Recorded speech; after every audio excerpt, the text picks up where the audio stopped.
Yo, what's up guys? Tara samahan niyo ako sa first vlog ko pauwi ng summer, kaya let's go!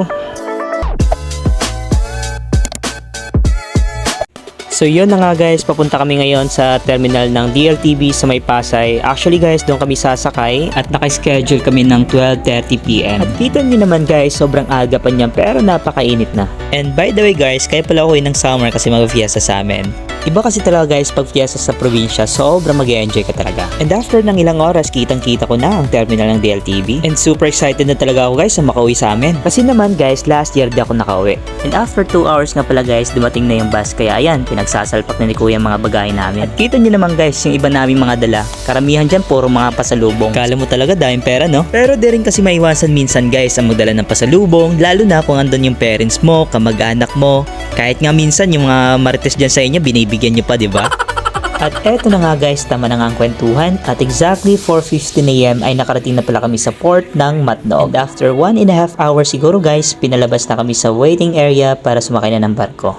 At eto na nga guys, ang sumulubong sa amin, ang napakagandang sunrise talaga. Kita nyo naman guys, oh, napakaganda talaga. Kaya feel ko na talaga guys, nasa province na ako. Kasi naman, nakakita ko ng sunrise. Nasa Maynila kasi ako guys. Puro bahay at matataas na building ang aking nakikita. Wait nga pala guys, yung partner ko yun no, nakatalukbong. Takot maarawan ng buka. Sayang kasi yung skincare niya guys. Pakita ko lang ulit guys, yung napakagandang sunrise. Ayun no. Wow, napakaganda talaga no. And nga pala guys, dito na kami sa barko. Kita nyo naman si kuya yan no, kinokollect niya yung mga ticket.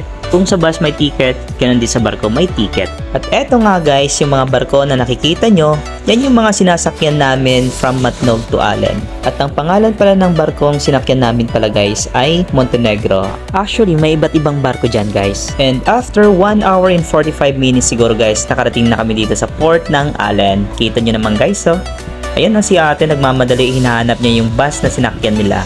Sige lang ate, lakad ka lang ng lakad, makikita mo rin yung hinahanap mo, ang forever mo. Yay! So eto na nga guys, naglalakad na kami papuntang bus na sinakyan namin. At eto na nga, biyahe na ulit kami. So not more than 2 hours na lang siguro guys, makakababa na kami sa Calbayog City. Yun no, kita nyo naman guys, dami talaga mga gandang views ang makikita nyo pag napadaan kayo sa lugar namin. Marirelax ka talaga dito guys, kita nyo naman no. At nandito na nga pala kami guys sa Calbayog City.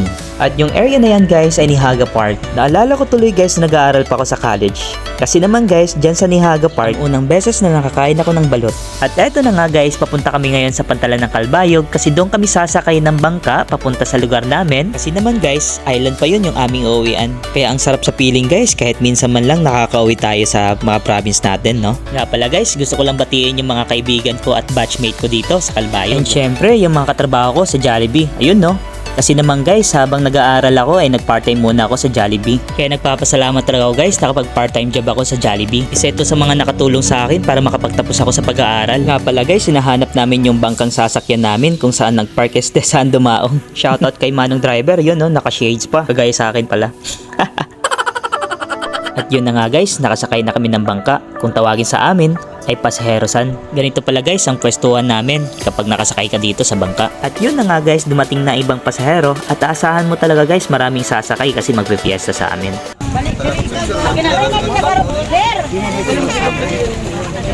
O diba guys, ganyan kaingay at may halong saya kapag nakasakay ka na dito sa aming pasaherosan. Kaya ako naman, chill lang dito. At eto nga pala guys, may papakita ko isa sa mga madadaanan nyo pag pumunta kayo sa amin. So yun lang guys, maraming salamat sa panonood. Hanggang dito na lang muna guys kasi malolobat ng cellphone ko. Maraming salamat!